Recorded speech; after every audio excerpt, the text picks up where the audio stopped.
Paula Sacasa, ¿cuándo pretenden subir ahora el salario mínimo de nuevo? Tranquila, Alba, que ya se parará.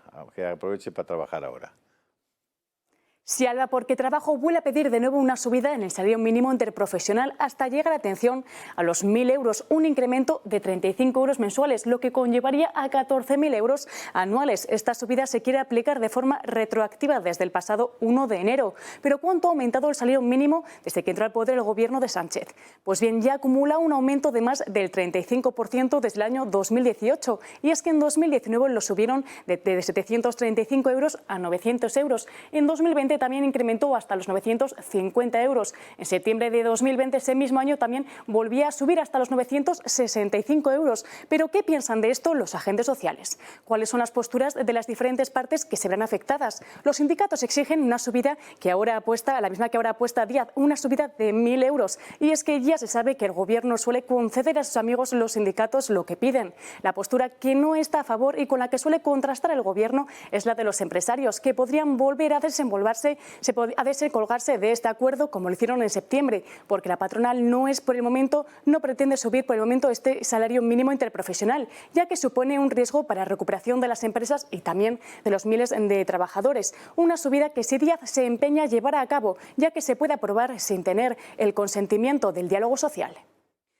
En fin, ¿cómo veis que vuelvan a intentar subir Yo el no, salario? vamos a ver, primero, no soy economista, por tanto, lo que yo pueda decir sobre temas de economía, pónganlo ustedes por lo menos en cuestión, porque no lo soy, ¿no?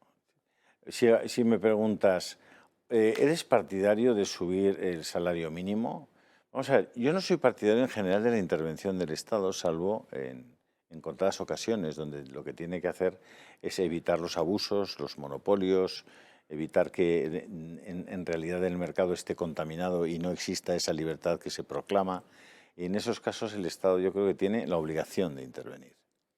Lo del salario mínimo, si a mí me dices que se están montando auténticos negocios y además muchísimas veces por multinacionales que ni siquiera pagan los impuestos en España, a partir de una realidad y que es poder contar con mano de obra pagada muy mal, con salarios muy bajos, es decir, yo no estoy de acuerdo con eso. Yo no estoy de acuerdo que se pueda utilizar el hecho de que puedas poner un salario de 700, de 800 euros a alguien para montar no sé qué empresas de logística, no sé qué empresas de venta por... No estoy de acuerdo en eso. Yo creo que ahí hay un elemento de injusticia que no sé cómo se puede resolver, pero desde luego no se puede aceptar que se monten negocios extraordinariamente lucrativos basados en que haya muchas personas, miles y miles de personas que cobren muy poco. Creo que eso hay que darle una mirada, ¿no? Luego hay otra cosa que me parece esencial, es decir, ¿qué tiene que ver la renta per cápita de Extremadura con la del País Vasco? Que es prácticamente la mitad. El mismo salario en Bilbao, en Madrid, en Barcelona o en Cáceres te da para una capacidad adquisitiva que nada tiene que ver, Entonces, yo creo que hay elementos ahí a considerar y a valorar que no veo que estén tan claros. Por tanto, no podría yo responder sí o no a la subida del salario mínimo. No soy capaz de hacerlo de forma rotunda, es lo que tengo que decir. Otros seguro que lo tienen mucho más claro que yo. A mí me pasa un poco igual. Lo único que se puede decir es que me da la sensación, por lo que he preguntado, que la clave o la clave en los economistas no está en si se suben 3 puntos o 27 o 2. Hombre, subir 27 siempre es una burrada en todo, porque distorsiona. Siempre que subes o bajas algo, distorsionas el entorno. Si lo distorsionas poco, si lo distorsionas mucho, lo jorobas todo. O sea, eso está claro. Pero más bien la discusión tendría que ser si hay que poner un salario mínimo o no hay que ponerlo.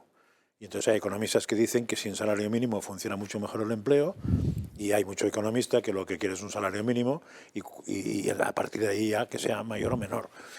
A mí me da la sensación de que lo ideal por los países como funcionan es cuando no hay salario mínimo, pero sí es evidente que eso no se puede hacer en un país como sería España sin modificar más cosas. porque probablemente sería un desastre igual, porque los países que no tienen salario mínimo tienen una economía mucho más abierta que la española y probablemente los impuestos no son la misma filosofía que aquí. Si lo que se pretende con este salario mínimo, cosa que entiendo, es que la gente cobre más y por tanto tenga más dinero, eso no es lo mismo. Porque cobrar más si le suben los impuestos no es tener más dinero, es tener menos dinero.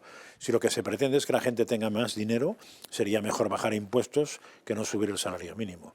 Porque, entre otras cosas, porque el salario mínimo afecta a, creo que son 2 millones de personas directamente, indirectamente afecta a muchas cosas, ¿eh?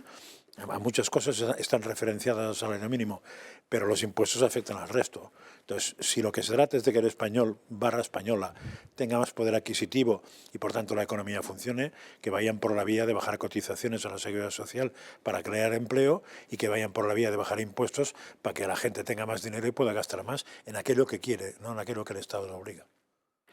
Víctor.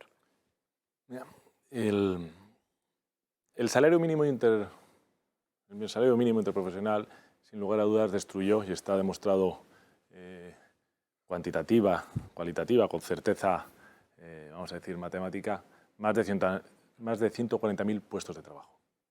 La última subida que hizo el gobierno. ¿Vale? Yo era contrario a esa subida que estaban diciendo de la manera que lo quería decir. Nosotros lo que estamos diciendo siempre, oiga, vamos a reducir las cotizaciones sociales, vamos a bajar impuestos, vamos a crear un entorno que permita a los empresarios, a los autónomos, contratar y pagar a la gente mejor. Porque todo el señor que tiene un proyecto, que tiene una iniciativa, quiere pagar bien a su gente porque quiere que su gente esté contenta. Y convive y vive con ellos, y eso ahí se crean relaciones afectivas personales. Y la verdad es que pagar mal a la gente, pues yo creo que da cargo de conciencia a cualquiera. Como definición, o sea, todo el mundo querría pagar más porque consigue... Bueno, pero claro, eso es muy fácil decirlo, y ahora ¿cómo lo haces, no? ¿Cómo lo consigues? Claro.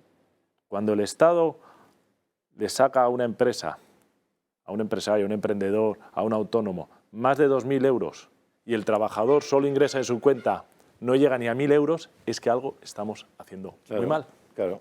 Es que algo estamos haciendo muy mal. Pero eso es de los impuestos indirectos, porque luego ese señor paga en todo lo que compra, o en casi todo, un 21% de IVA.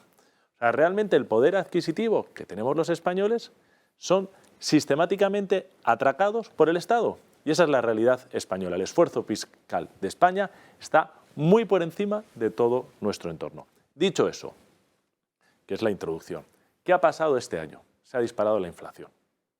Se ha disparado la inflación. Por lo tanto, todos los españoles hemos perdido poder adquisitivo. Y el gobierno podía haber hecho una serie de cosas. Por ejemplo, haber indexado una serie de impuestos, entre ellos el IRPF, a la inflación. Puesto que la inflación terminó en el 6,5, 6,7 en el año 2001, yo le voy a reducir a todo el mundo de manera sistemática porcentualmente la inflación. Hubiese recaudado menos, solo en el IRPF, 4.000 y pico millones menos. Y los españoles hubiesen mantenido en esos impuestos esa capacidad adquisitiva. Claro, el señor que le suben, que cobraba 965.000 euros mensuales, en el mes de diciembre había 965. perdido... Sí, 965, el salario mínimo. En el mes de diciembre había perdido un 6,7% de su poder adquisitivo, porque había subido los precios un 6,7%, ¿no? Estoy hablando en términos generales. El 5% son 48 euros. O sea, la subida que está haciendo aquí el gobierno realmente no cubre ni siquiera la pérdida de poder adquisitivo que ha perdido esta persona por la subida de la inflación. ¿Qué es esto?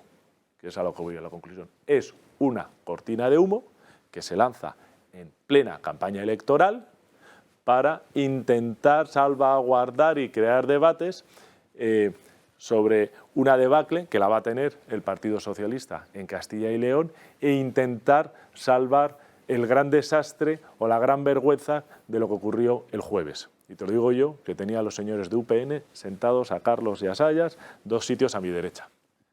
Y estamos en lo que hace el gobierno de España de manera muy habitual, y lo hace muy bien, sus cortinas de humo. Pero quiere decir eso, estamos entrando en una espiral de subida de precios, y qué consecuencias significará, y tiene que ser, porque está habiendo subida de salarios peligrosísima, de la cual llevamos advirtiendo hace años que íbamos a llegar a este punto.